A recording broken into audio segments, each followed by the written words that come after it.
বলতেছিল যে আম্মু তোমার অপারেশন হয়েছে, আমার তো খুব, আমি তোমাকে অনেক মিস করি, আমি তোমাকে দেখতে আসতে চাই, আমি একটু আসি।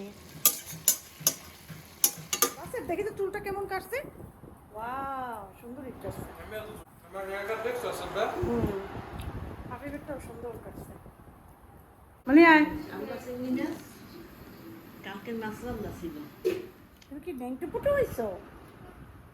না হইছো তো, জামা পরছো। নাস্তা নিলাম সকালবেলা। আসসালামু আলাইকুম, কেমন আছেন সবাই? আশা করছি সবাই ভালো আছেন। চায় মনে হয় দুধ কম দেখায় না, আসলে না, চা ঠিকই আছে, উপরে ইয়া জমছে। তো যাই হোক, আজকের সকাল আবার শুরু। অ্যান্টিবায়োটিক খাবো, যার জন্য ব্রেড করে নাস্তা খাচ্ছি। আর এই তো আজকে অ্যান্টিবায়োটিক 2 দিন, আরও 5 দিন খাবো, 7 দিনের অ্যান্টিবায়োটিক দিছে। লাউ শাক বসাবো, লাউ শাকটা কালকে কুঠে দিয়েছে জাহাঙ্গীর ভাবি। তো লাউ শাক রান্না করবো। লাউ শাকটা ওয়াশ করে রাখছি, ভাত বসাইছি, কারেন্ট চলে গেছে। এই যে লাউ শাক, এটা বসাবো। চিংড়ি মাছ, রসুন।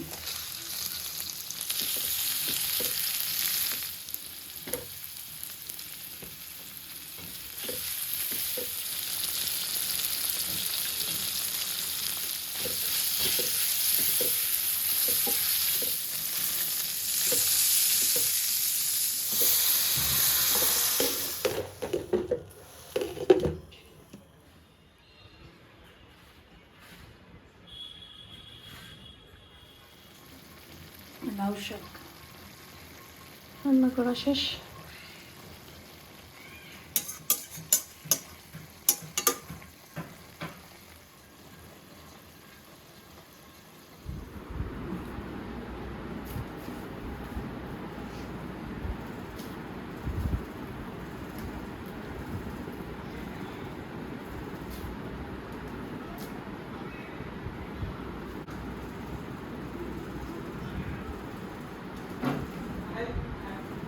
সুজনের মা গেল সবেমাত্র কাজ টাজ কমপ্লিট করে। তো সুজনের মা আসে 2টার সময়। সুজনের মা যায় দুইটা সোয়া 2টায় আসে, 4টা 4:30 ভিতরে চলে যায়। ভাত খায় আমাদের এখানেই দুপুরে আমাদের সাথে। তো রোজ তো আসে না সুজনের মা, দেখা যায় 2 দিন পর পর আসে। আবার এর মধ্যে অনেক দিন আসে নাই, অসুস্থ ছিল। তো আজকে এসে আবার অনেকগুলো কাজ করালাম। যাই হোক, যেটা বলতে নিয়েছি সেটা বলি। আমি আশফাকের সাথে তো রোজই কথা হয়। 4-5 দিন আগে আশফাক বলতেছিল যে আম্মু তোমার অপারেশন হয়েছে, আমার তো খুব, আমি তোমাকে অনেক মিস করি, আমি তোমাকে দেখতে আসতে চাই, আমি একটু আসি, তোমাকে দেখবো, একটু কয়েকদিন থাকি, তারপর চলে যাব। তো আমি বললাম যে প্রথমে ওর বাবার সাথে কথা বলছে, সেটা তো আমি জানি না। তো তখন আমি রান্না করছিলাম, জানি আশফাকের আব্বু কথা বলছে ছেলের সাথে, কিন্তু কি বলছে সেটা আমি জানি না। তো আমি যখন আমার সাথে কথা বললো, তো আমি তোকে বললাম যে আশফাক, আম, তুমি যদি আসো ওয়েলকাম, কোনো সমস্যা নাই। কিন্তু এখন তো আমরা, মনে করো, রোজই তো আমাদের কথা হয়। হ্যাঁ, তারপর এখন তো সেই যুগ নাই যেই যুগে চিঠি লিখে কথা বলতো বা ফোনে সীমিত কথা বলা লাগতো। এখন তো ফ্রি সব কিছু, নেট ফ্রি, সারাক্ষণ মোবাইলে আমরা চ্যাটিং করি। তারপরে আমরা একজন আরেকজনকে দেখে দেখে কথা বলি, তুমি কি করছো সেটাও আমি দেখি। এটা তো একটা মানে সারাক্ষণ সাথে থাকা, তো মনে হয় যেন তুমি আমার কাছেই আছো। আর আম্মুকে দেখতে আসার জন্য এতগুলো টাকা খরচ করা ঠিক হবে না। আমি যেটা মনে করি, তার থেকে সেই টাকাগুলো তোমার হাতে থাকলে তোমার অনেক কাজে লাগবে। তো ওর বাবাও নাকি এখন বলে, আম্মু বুঝলাম না, তোমার আব্বুর সাথে তোমার কথাগুলো একদম সেম মিলে যাচ্ছে। আব্বুর সাথেও আমি কথা বলেছিলাম, আব্বু এভাবেই বলেছে। তো আমি বললাম যে যেটা সঠিক কথা, সেটা যদি মানে বুঝে, তাহলে সঠিক কথা সবার একই রকমের হয়, ওটার ভিতরে তফাৎ থাকে না। তো বলে যে আব্বু এভাবেই বললো, এভাবেই বুঝাইছে আমাকে। আমি বলছি, তোমার কাছে যদি টাকা থাকে অনেক, তখন তোমার মনে হবে কি আমি তো চাইলেই যেতে পারবো বাংলাদেশে। এই যে একটা ফিল, এই ফিলটা তোমার কাছে থাকলে সেটা বেশি ভালো। হ্যাঁ, হাতে পয়সা থাকলে মানুষ মন চাইলে একটা কিছু করতে পারে, কিন্তু হাতের টাকা না থাকলে মানুষ মন চাইলেও একটা কিছু করতে পারে না। সেই জন্য তুমি ফিল নিবা যে আমার মন চাইলেই আমি যেতে পারবো। সেই জন্য টাকা তোমার কাছে থাকুক, মার সাথে কথা বলছো, বাবার সাথে কথা বলছো, হ্যাঁ, এই আর কি। আর যদি তোমার মনে হয় যে না তুমি আসতে চাও, তারপরও এটা তোমার ব্যাপার, তুমি চলে আসতে পারো। তো আমার ছেলে বলল যে ঠিক আছে আম্মু, তাহলে পরে আসবো।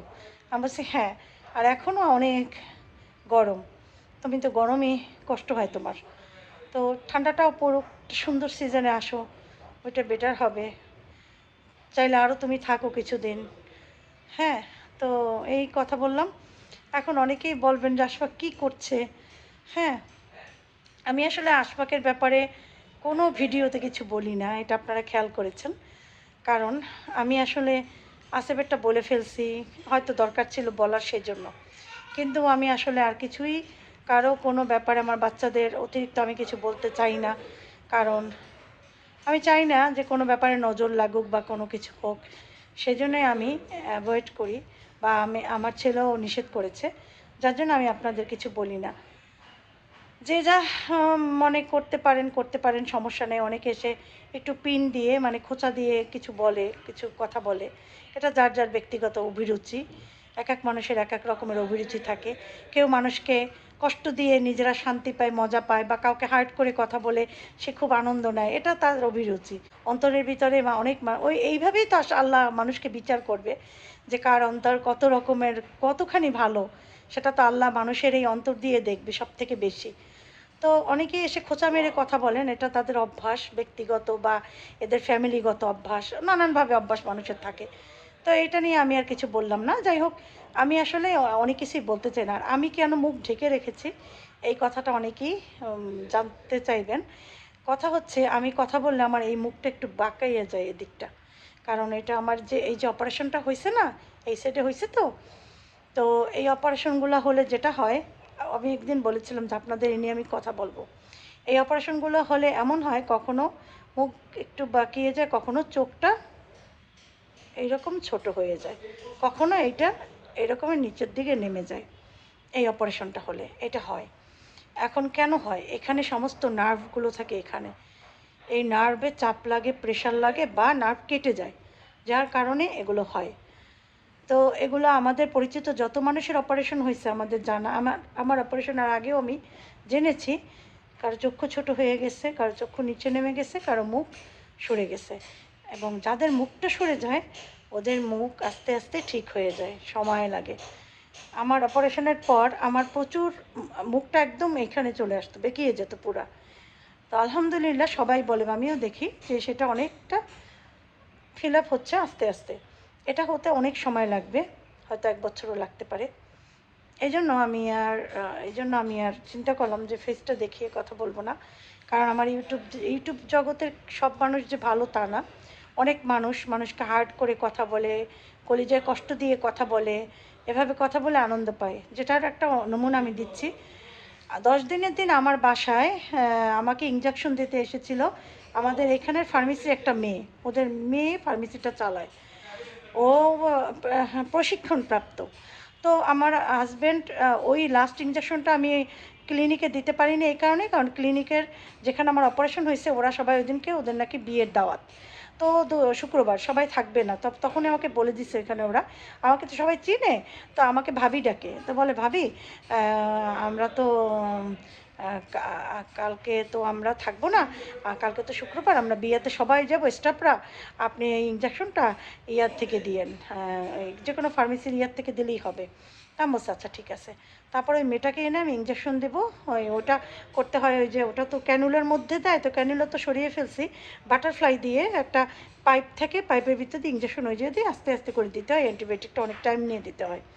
তো যাই হোক, ওই মহিলা আসছে, আসার পর আমাকে ভেইন পায় না, এক জায়গাতে ভেইন পাইছে, ওই যে দিচ্ছে। তো তখন ও কথায় কথায় বলতেছে যে আমার মারও সেম আপনার মতো হয়েছিল এই জায়গা, আমার মার এটা অপারেশন করছে, কিন্তু ও এইভাবে বলতেছে যে আমি আমি ওর বলার পর 3 দিন অসুস্থ ছিলাম, প্রেশার হাই হয়ে গেছিলো। ও বলে এই অপারেশন করলে তো বায়োপসি করছিল আমার মায়ের রিপোর্ট খারাপ আসছে, জার্ম ছিল। হ্যাঁ, রিপোর্ট খারাপ আসছে বায়োপসিতে। এটা বলার পরে মানে আমার তো হার্টবিট বেড়ে গেছে। এরপরও বলে কি আমার মুখটা দেখছে, যখন বসে যে একটু দেখছে বাঁকায়, তো বলে কি যে আমার মায়ের মুখ একদম বাঁকায় গেছে এরকমের, আর ঠিক হবে না এরকম বলতেছে। আর বলে আমাকে বলে কি আর ঠিক হবে না, আর বলছে কি আর এইভাবে বলতেছে। তখন আমি ওকে তাড়াতাড়ি করে বিদায় দিছি, আমার ওরে ভালো লাগে নাই। বিদায় দেওয়ার পরে না আরও বলতেছে যে দেখেন কি হয় আপনার, এরকম। তো আমি এরপরে আমি বলি টাকা দিয়ে দিছি, চলে গেছে। চলে যাওয়ার পরে তারপর আসিফের আব্বু বাসায় ঢুকছে, আমি কান্না করে দিছি। আমি বলছি যে এরকম আমার তো বায়োপসি রিপোর্ট এখন তো আসতে দেরি হবে, ওর মার নাকি বায়োপসি রিপোর্ট ভালো আসে নাই। বলছে যে এই রিপোর্ট ভালো আসে না। এখন আমাকে আসিফের আব্বু বলে তুমি কি পাগল নাকি? হ্যাঁ, এত বড় একটা অপারেশন হয়েছে, তোমাকে আল্লাহ সেখান থেকে ফিরে আনছে, সব ঠিক হয়ে যাবে, তুমি এইসব মানুষের কথাই করো কেন? তো যাই হোক, এই রকমের মানুষ হয়েছে নানান রকমের। কেউ মানুষ আপনাকে সুন্দর করে কথা বলে আপনাকে সান্ত্বনা দিবে, বলবে যে না ঠিক আছে অসুবিধা নেই ভালো হয়ে যাবেন। আর কিছু মানুষ আপনাকে পোক করবে, কারণ যারা পোক করবে ওদের অভ্যাসই হচ্ছে মানুষকে কষ্ট দেয়া, মানুষের ছোট করে কথা বলা, মানুষকে কষ্ট দিয়ে আনন্দ পায়, তারা মজা পায়। তারা বুঝে যে তারা যেটা বলছে সেটা ভুল বলছে, কিন্তু তারা এমন ভাব করে যে মানে মানুষ যাতে বোঝে যে সে তো বুঝে বলে নাই, এরকমের। তো এদের অভ্যাস খারাপ, এরা এরকম করবেই। কোনো মানুষকে সাহস শক্তি যোগালে যে সেই মানুষটা কতখানি সুস্থ হয়ে যায় সেটা আসলে আমি বুঝেছি আমার এই অসুখে। আমার যত কাছের মানুষরা আমাকে এত সাহস দিছে যে আলহামদুলিল্লাহ আলহামদুলিল্লাহ। তো এই জন্যই মুখটা ঢেকে রেখেছি। আমি চেষ্টা করব এই যে মুখটা না দেখাতে। তো আমার জন্য ভালো হয়েছে, আল্লাহ হয়তো আমাকে এইভাবে ব্যবস্থা করে দিছে। কারণ হয়েছে যে আমি যদি না দেখাই তাহলে ভালো, সেটা আমার নিয়ম কানুনের মধ্যেও ভালো থাকবে, এই আর কি। তো যাই হোক কথাগুলো বললাম। তারপরে আশপাকের আর এখন আসা হচ্ছে না, এই আর কি। আমি বলেছি তোমার যখন মন চাইবে তুমি চলে এসো, কোনো সমস্যা নেই, মানে ঘুরতে চলে এসো, তোমার যখন ইচ্ছা হইবে চলে এসো। আমার ছেলেও আমার দেখতে ইচ্ছা করে। তারপর আমি ভাবলাম যে আগে নিজে সেট হোক ভালোভাবে, ভালোভাবে সব কিছু ঠিক হোক তারপরে, তাই না? তো আমরা মা বাবা হিসাবে চেষ্টা করব সন্তানদের যেটা ভালো হয় সেটা করার। আর মাশাআল্লাহ সন্তানও বড় হচ্ছে, তারাও বুঝে, আস্তে আস্তে আরও বুঝবে, এই আর কি। তো ঠিক আছে চলেন, এই তো ভিডিওটা রেডি করে তারপর আবার যাবো আম্মার বাসায়। যাব আব্বাকে একটু দেখতে, আব্বু অসুস্থ, আব্বাকে পপুলারে নিয়েছিল, আব্বার অনেকগুলো টেস্ট করাইছে, আব্বার ইউরিনের সাথে একটু ব্লাড যাইতেছে, জ্বালা পোড়া, সেজন্য অনেকগুলো টেস্ট করাইছে, ইউরিন টেস্ট, তারপরে আল্ট্রাসাউন্ড, তারপরে এক্স রে, আরও কী জানি ব্লাডের টেস্ট করাইছে, ওগুলোর রিপোর্ট সম্ভবত আজকে দিবে। তো এই জন্য বাবার বাসায়ও যাব আব্বাকে একটু দেখতে, মোহিতকে একটু দেখতে। এই দুজনেই ঘরে থাকে। মাহিদ তো ঘরে থাকে না এই সময়, ও তো টিউশন করে, পড়াশোনা করে। তো এই কারণ অনেকে আবার এটাও ধরবেন যে তো মাহিদকে দেখতে যাবেন না, তো এই জন্য আগেভাগে বলে দিলাম বাবা, আমি কারো কথা নিতে পারি না। যাই হোক, তো ঠিক আছে চলেন আমরা ভিডিওটা রেডি করি।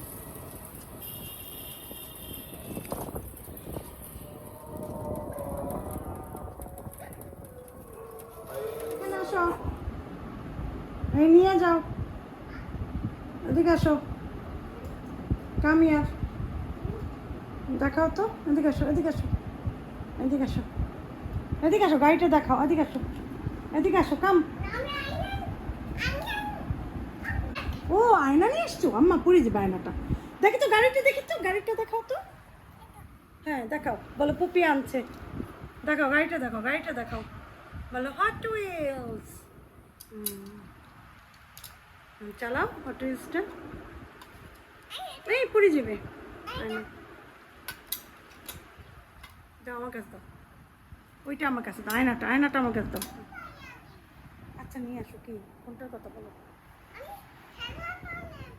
আচ্ছা কোন খেলনাটা? হাত দিয়ে দেখাও কোনটা, কাছে যাও, কাছে যাই দেখাও কোনটা। ওটা কি বাবা রে বাবা, কোনটা খেলনা আবার? না এগুলো তো মগ, এটা তো খেলনা না। এখন না, তুমি বড় হইলে নেবা, কারণ এগুলো তুমি ভেঙে ফেলবা, এটা ভেঙে ফেলবা, এগুলো নেয় না। ভেঙে ফেলবা, আসো আসো, ওগুলো ধরে না, দরকার নাই। যেটা দিছি সেটা দিয়ে খেলো। প্রেম করো না কাকু, প্রেমটা নেংটি পুটু, আমরা তুমি নেংটি পুটু বল না, আমি জামা পরছি। গ্লাসটা দাও, আয়নাটা দাও, দাও, গুড বয়। ওরে সোনা বাচ্চা, দেখছো দেখছো কত ভালো বাচ্চা। দে আমারে। হুম হুম অপরালিশ খাইবে না মনে হয়। বেশি দিস না, বাস বাস বাস, আর না নষ্ট করে দাও। বুঝলে তো তোটা রান্না না না না, বুট খাই না আমি। আয়। আমরা চিনি না। কালকে মাছ রান্না ছিল। বাংলাদেশ টাইম না। আমি আসলে তো খাই।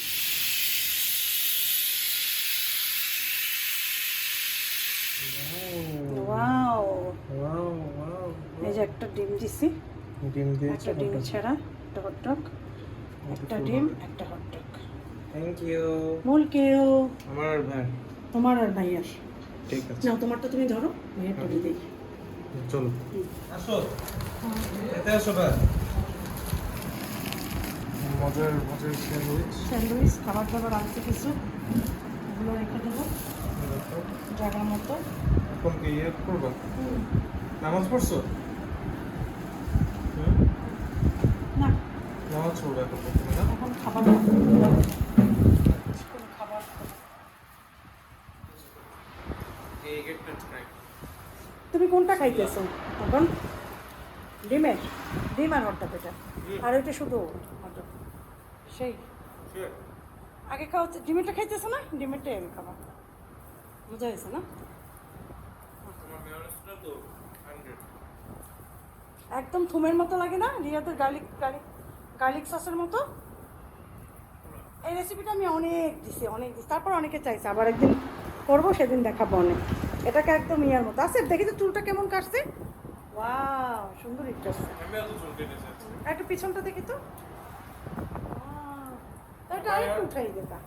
আমার হেয়ার কাট দেখছো সবটা হাবিবেরটাও সুন্দর কাটছে, সুন্দর হয়েছে।